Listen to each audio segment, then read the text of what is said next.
Prayer service. ओम नमो भगवते वासुदेवाय। ओम नमो भगवते वासुदेवाय। ओम नमो भगवते वासुदेवाय। नारायणं नमस्कृतं नरं चैव नरोत्तमा दैवी सरस्वती व्यासं ततो जयमुदीरये। नस्य प्रायेषु भद्रेषु नित्यं भागवत सेवया भगवतयुत्तमश्लोके भक्तिर्भवति नैष्ठकी। कृष्णाय वासुदेवाय देवकीनन्दनाय च नन्दगोपकुमाराय गोविन्दाय नमो नमः। गोविन्दाय नमो नमः। गोविन्दाय नमो नमः। हरे कृष्णा। हरे कृष्णा। आप सबको दंडवत प्रणाम। थैंक यू माता जी। दंडवत प्रणाम माता जी। हम आज 14 चैप्टर स्टार्ट करेंगे एंड अभी तक हमने 13 चैप्टर्स कंप्लीट करे हैं। और उसमें अगर हम थोड़ा सा रिवाइज करें तो भागवतम नैमी शारण्य में स्टार्ट होती है, जहाँ सूत गोस्वामी और शौनक आदि ऋषि बात कर रहे होते हैं। और जो शौनक आदि ऋषि हैं वो यज्ञ कर रहे होते हैं, क्योंकि उनको पता होता है कि कलयुग का आगमन हो गया है। लेकिन उनको ये समझ में आ जाता है कि इतने यज्ञों से हम हमारा गोल अचीव नहीं कर पाएंगे, तो हमें किसी संत से ये बात करनी चाहिए कि हम आने वाले युग के लिए क्या कर सकते हैं जो सबके लिए अच्छा हो।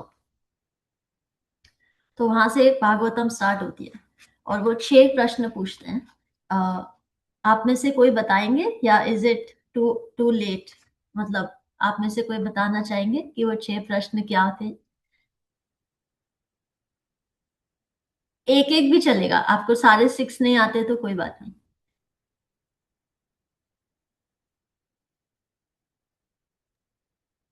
कृष्णा कब कब अवतरित होते हैं और क्यों वो चले गए, ऐसा था ना। जी देख जी के बस बिल्कुल। तो बताओ माता जी। हाँ जी, हाँ फर्स्ट प्लीज आप लिख के बता सकते हो। हाँ, फर्स्ट क्वेश्चन है सबसे बड़ा कौन है। Second, essence of all the scriptures. Third, भगवान क्यों अपियर होता है। फोर्थ है fast time of Krishna. Fifth है हम लोग किसका शेल्टर ले सकते हैं, मैंने शेल्टर कर करके। सिक्स्थ है purpose of Krishna's fast life, purpose क्या है। जी, थैंक यू, वेरी नाइस। हरे कृष्ण माता जी, धन्यवाद हरे प्रणाम। कृष्ण, धन्यवाद प्रणाम।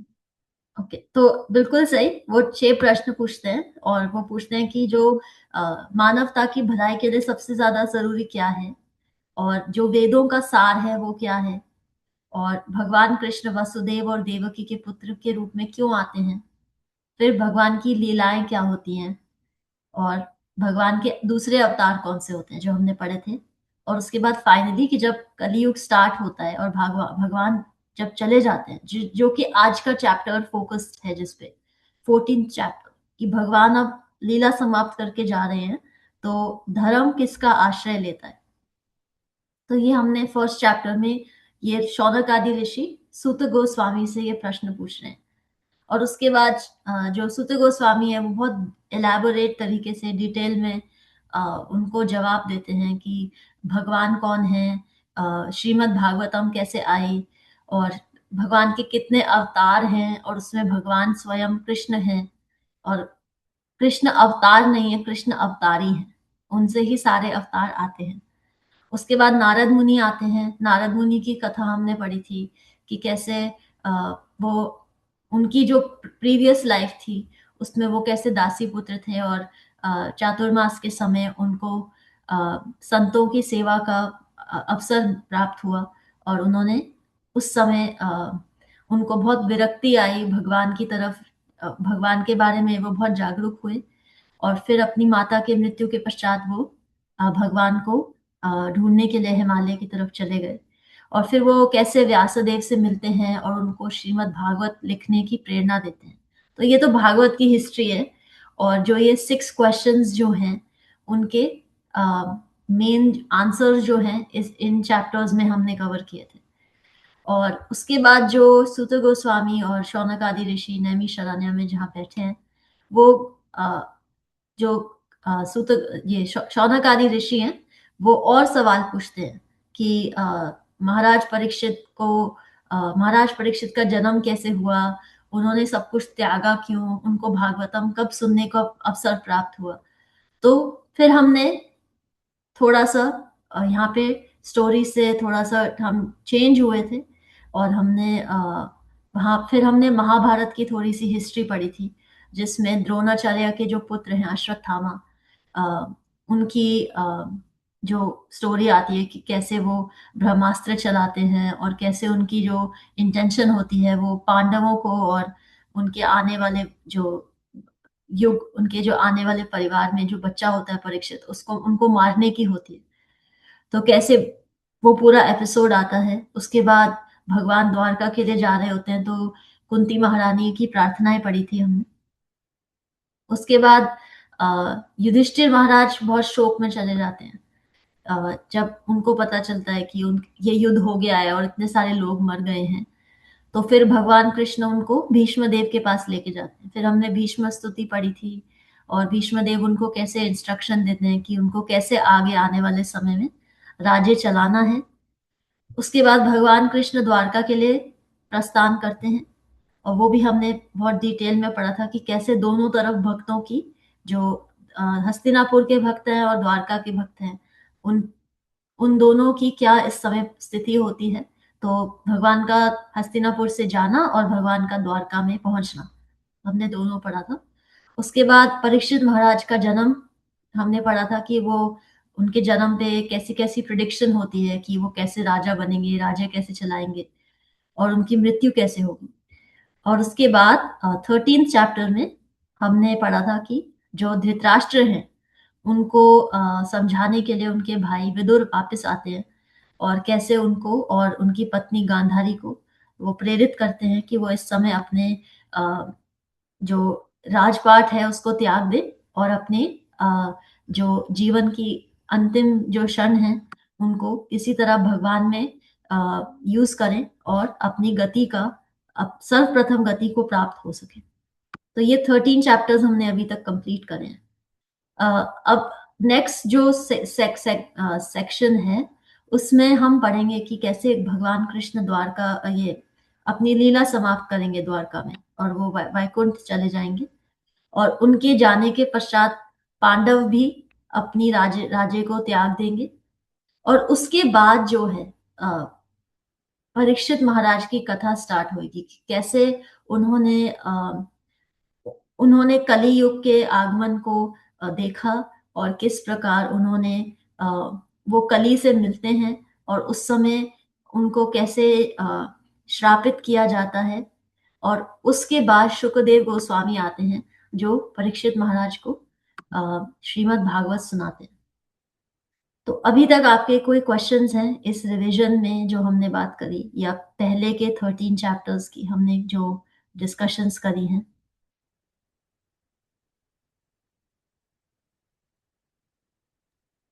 हरे कृष्णा।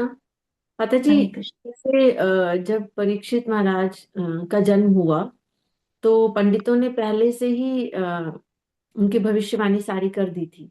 तो युधिष्ठिर महाराज को सारा पता था कि उनकी मृत्यु भी किस कारण से होनी है। तो क्या हम्म। वो मतलब, जैसे पेरेंट्स हैं, पेरेंट्स को अगर पहले से कुछ पता हो तो क्या वो पहले ही से उनको बता नहीं सकते थे परीक्षित महाराज को? क्या नहीं बता सकते? कि उनकी, युधिष्ठिर महाराज बता सकते थे। युधिष्ठिर महाराज जो है परीक्षित जी को बता सकते थे ना कि उनकी मृत्यु कैसे होनी है। तो क्या वो उस चीज को अवॉइड नहीं कर सकते थे या चेंज कर सकते कुछ? जी। अगर उनको पता अभी ही होता कि वो गले में उनके सांप, मरा हुआ सांप मुझे नहीं डालना चाहिए। जी। बहुत बहुत अच्छी क्वेश्चन आप पूछ रहे हो। एक्चुअली आपका क्वेश्चन का डिटेल में तो आंसर आगे आएगा, लेकिन जब हमने वो वाला चैप्टर पढ़ा था जिसमें महाराज परीक्षित का जन्म होता है और उनके फ्यूचर को प्रिडिक्ट किया जा रहा होता है। तो उस समय जो ब्राह्मण होते हैं जो बता रहे होते हैं कि इनकी मृत्यु कैसे होगी, तो वो पहले बताते हैं कि उनकी मृत्यु कैसे होगी। तक्षक सांप जो है वो आके उनको काटेगा और उनकी मृत्यु हो जाएगी। लेकिन उसकी मृत्यु के पश्चात क्या होगा? प्रापत स्याता उपाश्रुत्या मुक्त सुंगा पदम हरे। जब मृत्यु हो जाएगी तो उनको, क्योंकि उस समय मृत्यु के आने के पहले वाले समय जो 7 दिन थे, प्रपत स्याता उपाश्रुत्या वो सुन रहे होंगे किसके बारे में और उससे क्या फल मिलेगा उनको? मुक्त संगा पदम हरे।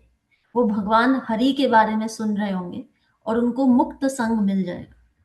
तो ये पहली बात थी।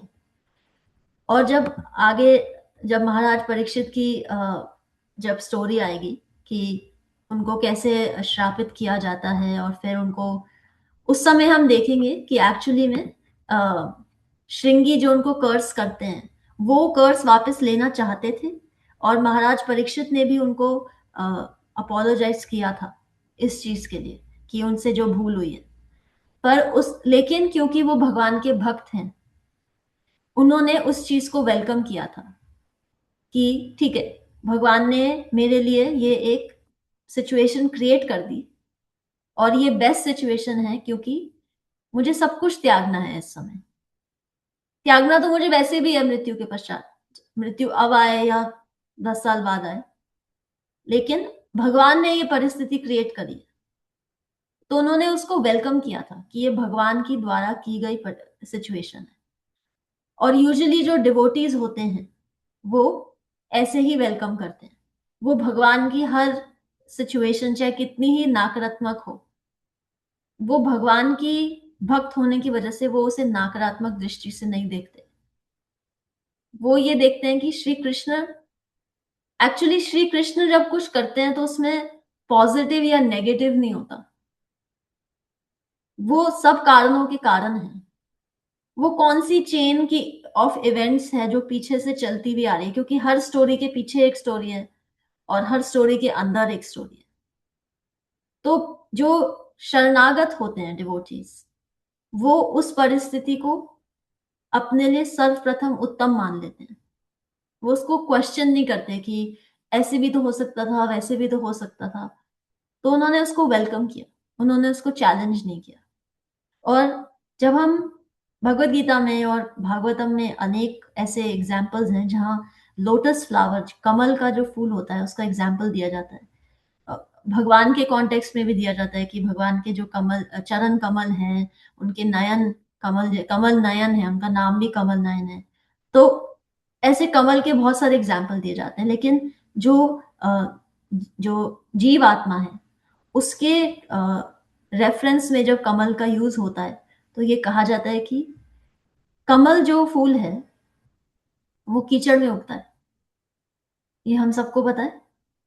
तो जब कीचड़ जैसी परिस्थिति आती है जीवन में तो उसके बाद ही कमल का फूल उगता है। जब तक कीचड़ नहीं आएगा तब तक कमल भी नहीं उगेगा। भैया जितेंद्र, प्लीज म्यूट करना। आप 2 बाल्टी यूज करते हो नहाने में? नमस्ते। मैं बाल्टी नीचे रखा और वो हीटर है ना वो अनीता माता जी, मैंने अब नीचे रख लेते हैं। कौन सी? तो हरे फिर ये कृष्णा अनीता माता जी। बोले भाई साहब को सुबह, हाँ, भाई साहब पहली बार दिन कर रहे हैं। अच्छा, तो आपने कितनी देर में गर्म हो जाता है उसमें?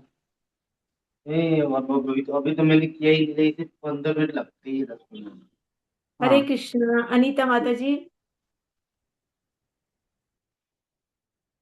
सॉरी माता जी।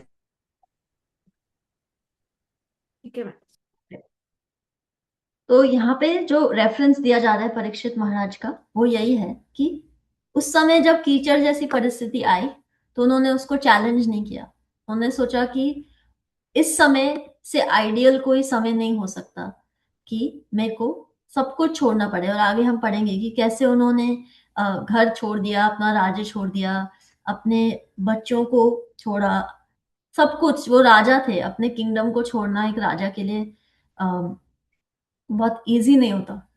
तो इसीलिए उन्होंने सब कुछ उसको भगवान की परिस्थिति द्वारा बनाई गई परिस्थिति को समझ के उसको वेलकम किया। लेकिन आगे जब हम 18th चैप्टर में जाएंगे तो इसका डिटेल में आएगा कि कैसे उन्होंने माफी मांगी थी ब्राह्मण से, उनकी इच्छा थी, और कैसे जो श्रृंगी थे वो भी अपना जो श्राप है वो वापस लेना चाहते थे। लेकिन वो हम आगे डिटेल में पढ़ेंगे। Nice question, thank you. कोई और क्वेश्चन अभी तक 13 चैप्टर्स में से?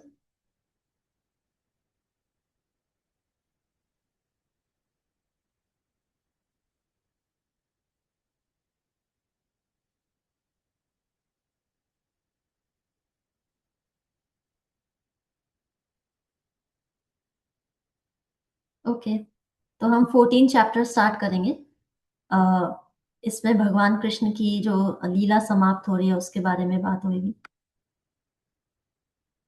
तो फर्स्ट वर्स, सूतवाचा संप्रस्थिते द्वारकायां जिष्णौ बन्धु दिदृक्षया ज्ञातुं च पुण्यश्लोकस्य कृष्णस्य च विचेष्टितम्।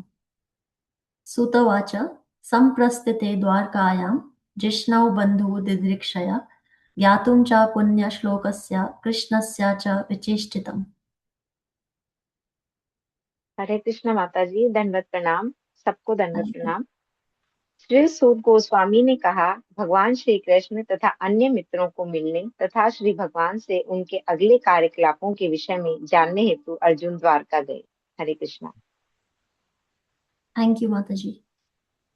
तो यहाँ पे सूत गोस्वामी और शौनक आदि ऋषि की कॉन्वर्जेशन अब वापस चल रही है, और वो बता रहे हैं कि अर्जुन अब द्वारका की तरफ जा रहे हैं श्री कृष्ण भगवान से मिलने, और उनके जो सखा हैं, उनके जो परिवार हैं, उनसे मिलने के लिए, और ये जानने के लिए कि अब आने वाले जो उनकी लीला है उसमें क्या होने वाला है। तो अब कुरुक्षेत्र का युद्ध हो चुका है, और भगवान की जो गोल था, भगवान का जो रीजन था अवतार लेने का, यदा यदा ही धर्मस्य ग्लानिर्भवति भारत, कि जब जब धर्म की ग्लानि होती है भगवान अवतार लेते हैं।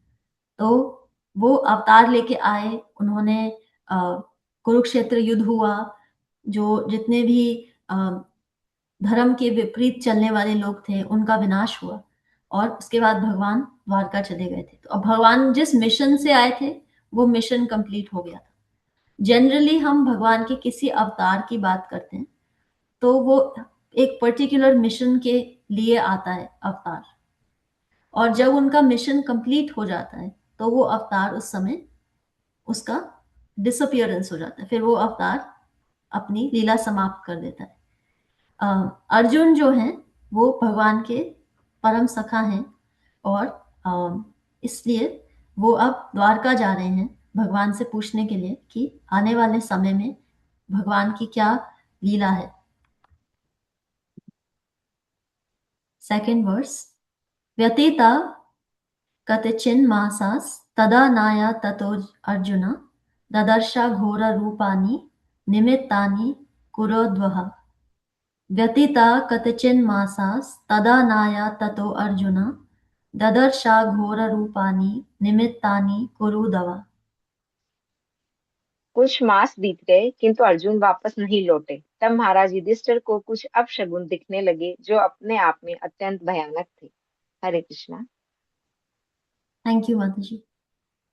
तो भगवान जो है हमें पता है सर्व कारण कारणम है और आदि पुरुष हैं, उनसे ही सारी सृष्टि बनती है, चलती है, अनेक करोड़ों प्लैनेट्स बनते हैं, हर प्रकार से जितने भी सन हैं, जितने भी मून हैं, जितने भी प्लैनेट्स हैं, वो सब भगवान से आते हैं।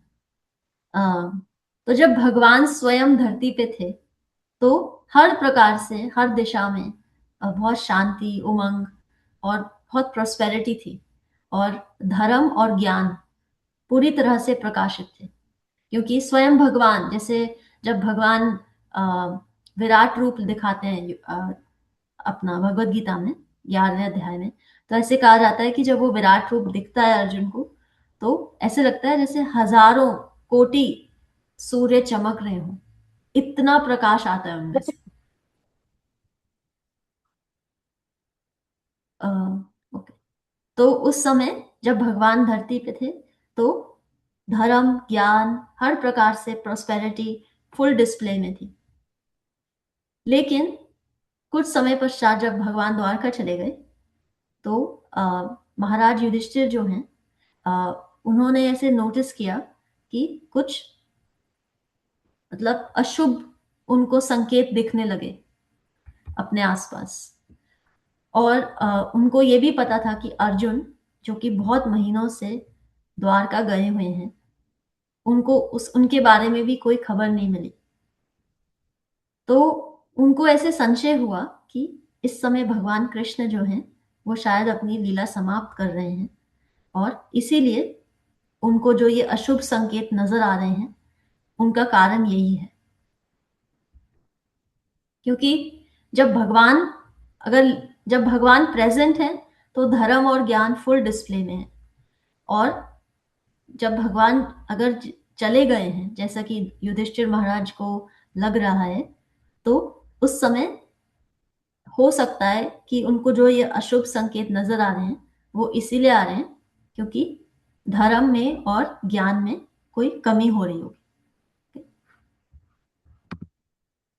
थर्ड, कालस्य च गतिम रौद्रम विपर्यास्तर्तु धर्मिणः पापी यास्यं नृणां वार्तां क्रोधा लोभा नृतमनाम्।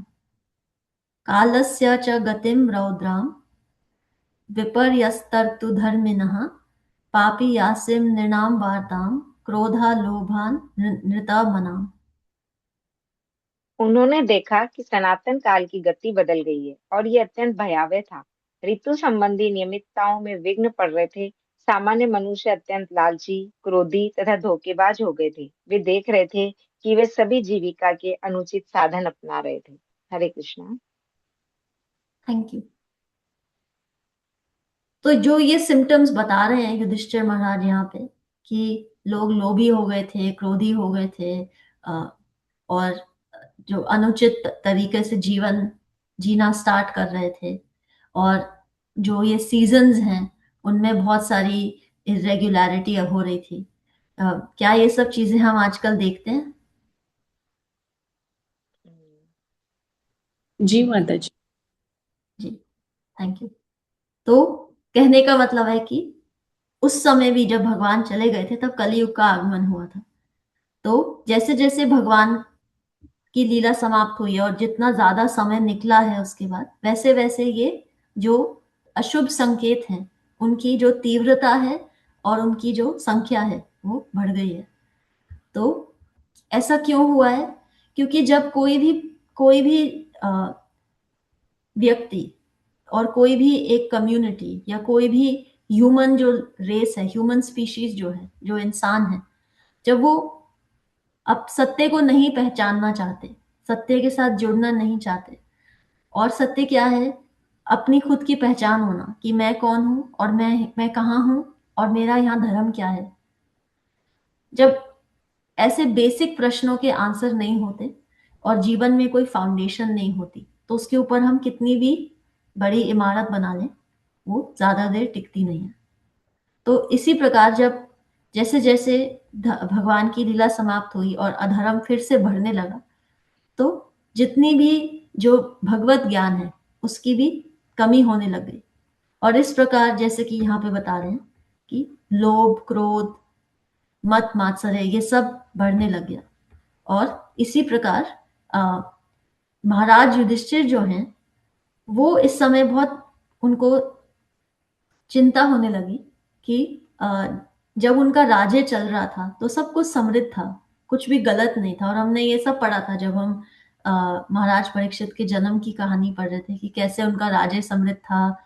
यज्ञ में कोई भी जो दान होता था, वो चाहे सोने का ही होता था, उसको लोग ऐसे छीनने या चुराने नहीं आते थे। जितना जिसको जरूरत था वो उतना ही लेता था। तो जब महाराज युधिष्ठिर ने देखा कि उनको कोई अशुभ संकेत नजर आ रहे हैं, तो उनको समझ में आ गया कि अधर्म फिर से वापस आ रहा है। तो इसका मतलब क्या है कि भगवान कृष्ण अपनी लीला समाप्त कर चुके हैं। तो इसीलिए अब हम आगे पढ़ेंगे कि वो क्या सोचते हैं। हरे कृष्ण माता जी। हरे कृष्ण। पहला सेंटेंस था कि उन्होंने देखा कि सनातन काल की गति बदल गई है। इसका मीनिंग क्या है? मतलब टाइम पीरियड का स्पीड चेंज हो गया, ऐसा बोलते हैं क्या? क्या एक्चुअली इसका लिटरल मतलब ये नहीं है कि जैसे सुबह के 12 बज रहे थे तो अब रात के 12 बज गए। उसका मतलब ये नहीं है। उसका मतलब होता है कि जैसे जब भगवान प्रेजेंट होते हैं तो भगवान एक तो स्वयं काल रूप है। तो जब काल आगे आगे बढ़ता है, क्योंकि हमने ये एक बहुत कॉमन क्वेश्चन है जो जो रिलीजियस फिलोसफर होते हैं वो पूछते हैं। ये जो रिलीजन में पीएचडीज होती हैं उसमें ये प्रश्न कई बार पूछा जाता है कि समय पीछे क्यों नहीं चलता, समय आगे क्यों चलता है, राइट? हम कभी रिवाइंड क्यों नहीं कर पाते टाइम को? हम गानों को रिवाइंड कर पाते हैं सुनने के लिए, हम वीडियोस को रिवाइंड कर पाते हैं, पर हम टाइम को रिवाइंड नहीं कर पाते। तो यहाँ पे जब कहा जा रहा है कि कालस्य च गतिम रौद्राम, कि जो काल की गति थी वो बदल गई, मतलब कि जो काल, पहली बात तो जो स्वयं काल है वो चले गए, तो धर्म की ग्लानि होनी शुरू हो गई। और दूसरा क्या है कि काल की गति बदलना, मतलब कि अब पतित होने लग गई वो गति। पहले जब काल निकल रहा था, जब महाराज युधिष्ठिर का राज्य चल रहा था और सब हर तरफ शुभ था, तो इसका मतलब क्या था कि काल की गति जैसे चलनी चाहिए भगवान की प्रेजेंस में वैसे चल रही है। अब पतित हो रही है वो गति। इसका मतलब ये। Thank you, very nice question. Okay, तो फोर्थ वर्स, जिमा प्रायम व्यव्याहृतम शाथ्या मिश्रम च सौहृदम पितृ मात्र सुरत भ्रात्र दंपातीनम च कलकलम। जिम्मा प्रायम व्यव्याहृतम शाथ्या मिश्रम च सौहृदम पितृ मात्र सुरत भ्रात्र दाम्पतीनाम च कलकलम। समस्त सामान्य लेन देन, यहाँ तक कि मित्रों के बीच के व्यवहार तक कपट के कारण दूषित हो गए थे। पारिवारिक विषयों में पिता माता तथा पुत्रों के बीच, शुभ चिंतकों के बीच तथा भाई भाई के बीच सदैव गलतफहमी होती थी। यहाँ तक कि पति तथा पत्नी के बीच भी सदैव तनाव तथा झगड़ा होता रहता था। हरे कृष्णा। Thank you. तो यहाँ पे कलयुग के जो सिम्टम हैं उनको डिटेल में बताया जा रहा है कि जो आम लेन देन होते हैं मित्रों के बीच में, परिवारों के बीच में, वो सब प्रदूषित हो गए, क्योंकि उनमें किसी ना किसी प्रकार का झूठ या फरेब था। जो बच्चे और उनके माता पिता हैं उनके बीच में बहुत मिसअंडरस्टैंडिंग क्रिएट होने लग गई। जो एक दूसरे के वेल विशर हैं उनके बीच में भी मिसअंडरस्टैंडिंग क्रिएट होने लग गई, और पति और पत्नी के बीच में भी बहुत लड़ाई रहने लग गई। तो यहाँ पे कलियुग के प्रभाव की बात की जा रही है कि जब जो एक कोई भी जीव होता है उसकी इंद्रियां परफेक्ट नहीं होती। कुछ समय बाद जैसे हमें दूर दूर का या पास का दिखना कम हो जाता है, तो हमारी जो इंद्रियां हैं वो परफेक्ट नहीं होती। तो हम जो भी डिसीजन लेते हैं वो हमारी इम्परफेक्ट इंद्रियों से लेते हैं। पर जब हम भगवान से जुड़ जाते हैं और हमारी इंद्रियां भगवान में लग जाती हैं, तो हम कितने भी कम हो या पतित हो या इम्परफेक्ट हो, लेकिन भगवान से जुड़ने के बाद वो वो हमें सशक्त करते हैं। आजकल हम एम्पावरमेंट की बहुत बात करते हैं। आजकल पहले कुछ समय जब था तो वुमेन एम्पावरमेंट की बात होती थी, सशक्तिकरण की। अब हम ऑलमोस्ट हर सोसाइटी में किसी ना किसी ग्रुप के सशक्तिकरण की बात करते हैं कि इनको हमें सशक्त बनाना चाहिए, इनको हमें आत्मनिर्भर बनाना चाहिए। लेकिन सशक्तिकरण कब आता है? जब हमें पता हो कि हम यहाँ कर क्या रहे हैं। अगर हमारे पास एक्सटर्नली सब कुछ अच्छा हो, बाहरी रूप से सब अच्छा हो, और अंदर, कई बार हम ये बात आप आम जीवन में भी ऑब्जर्व कर सकते हैं। बहुत सारे लोग जो बहुत सक्सेसफुल हैं या बहुत फेमस हैं, उनके पास एक्सटर्नली सब कुछ होता है, लेकिन इंटरनली वो बहुत खाली होते हैं। कई बार हम बहुत बड़े बड़े स्टार्स की या बहुत बड़े बड़े जो बिजनेस टाइकून्स होती हैं उनकी स्टोरी पढ़ते हैं कि वो डिप्रेशन में चले गए या उन्होंने कुछ ऐसा कर लिया जो गलत था। क्यों? क्योंकि अंदरूनी रूप से उनको वो खालीपन जो था वो महसूस करते रहे। तो जो आत्मा होती है वो हमेशा ढूंढ रही होती है। जैसे हमारी इंद्रियां खाना ढूंढ रही हैं इस जगत में, हमारी आत्मा भी खाना ढूंढ रही है, और वो खाना केवल परमात्मा से मिल सकता है उसको। लेकिन कलयुग का ये प्रभाव है कि क्योंकि पहली बात तो हमारी इंद्रियां परफेक्ट नहीं है और हमारे अंदर एक चीटिंग करने की टेंडेंसी बहुत ज्यादा है। ऊपर से अगर हम अपनी आत्मा को जो खाना चाहिए वो नहीं देंगे, तो फिर नेचुरल सी बात है कि जब हम खुद को ही अंडरस्टैंड नहीं कर पा रहे, तो हम दूसरों को क्या अंडरस्टैंड करेंगे। तो मिसअंडरस्टैंडिंग होना तो स्वाभाविक है, उसको कोई रोक ही नहीं सकता। तो कई बार हमें लगता है भक्ति सिर्फ भगवान से जुड़ने के लिए है, सिर्फ अपनी नेक्स्ट जो लाइफ है उसको परफेक्ट बनाने के लिए। ऐसा नहीं है।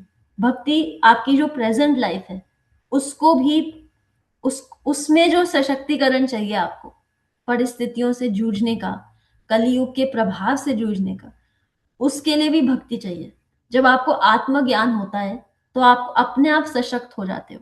फिर आप कोई भी डिसीजन आज कोई भी डिसीजन लोगे और एक भक्त की मानसिकता से लोगे, तो आप हमें कहीं ना कहीं आपके मन में ये विचार होगा कि आज जो मैं ये डिसीजन लेना चाह रही हूं, वो मेरी आने वाली जो गति है, इस जीवन के बाद जो मेरी गति है, उस पे इसका क्या प्रभाव होगा। क्या जो मैं डिसीजन ले रही हूँ वो भगवान के विमुख लेने के लिए ले रही हूँ या भगवान से जुड़ने के लिए ले रही हूँ। तो भक्ति सिर्फ एक आरती उतारना, व्रत रखना, अनुष्ठान करना नहीं है। भक्ति अपने आप में एक सशक्तिकरण है, एक एम्पावरमेंट है। अपने आप को जानो। जब आप अपने आप को जान जाओगे तो आपको दूसरों को जानने में बहुत देर नहीं लगेगी। जब आप भगवान से जुड़ जाते हो तो भगवान ही आपको ज्ञान देना शुरू कर देते हैं कि सामने वाला जो है उसके हृदय में भी मैं बैठा हूं, और तुम्हारे लेन देन को मैं बिल्कुल स्मूथ बना सकता हूं। तुम सशक्त हो, मेरे थ्रू सशक्त हो। अपने बल पे हम जब सशक्त होने का प्रयास करते हैं तो या तो हम बहुत जल्दी गिर जाते हैं, या पहले हमें लगता है हम कुछ सही कर रहे हैं और फिर हम थोड़े टाइम बाद खुद ही गिर जाते हैं। तो भक्ति अपने आप में एक सशक्तिकरण है।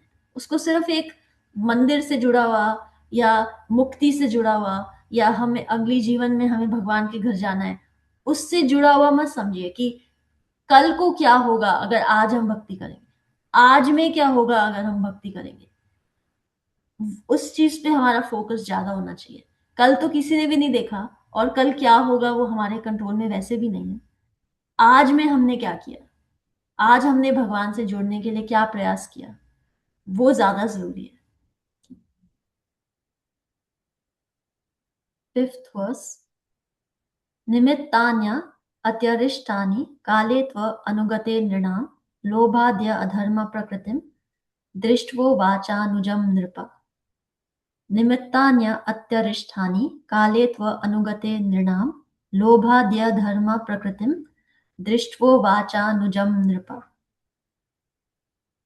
कालक्रम में ऐसा हुआ कि मनुष्य लोग क्रोध, गर्व इत्यादि के अभ्यस्त हो गए। महाराज युधिष्ठिर ने इन सब अपशगुनों को देखकर अपने छोटे भाई से कहा। हरे कृष्ण। तो जैसे जैसे कलयुग का प्रभाव बढ़ते गया और वापस अधर्म आ गया, काम, क्रोध, लोभ, मोह, मत मात्सर्य जैसे जैसे बढ़ते गए, तो महाराज युधिष्ठिर को समझ में आ गया कि कलयुग का जो प्रभाव है वो तीव्र होता जा रहा है। तो इस समय अब वो भीमसेन जो उनके छोटे भाई हैं उनसे आग्रह करेंगे कि वो पता लगाएं कि अर्जुन के साथ क्या हुआ है, अर्जुन कहाँ है। तो ये हम कल पढ़ेंगे, कंटिन्यू करेंगे। So thank you. Hare Krishna, आप सबको धन्यवाद, प्रणाम। हरे कृष्ण। थैंक यू वंदना माता ji. Thank you. Hare Krishna. Any questions?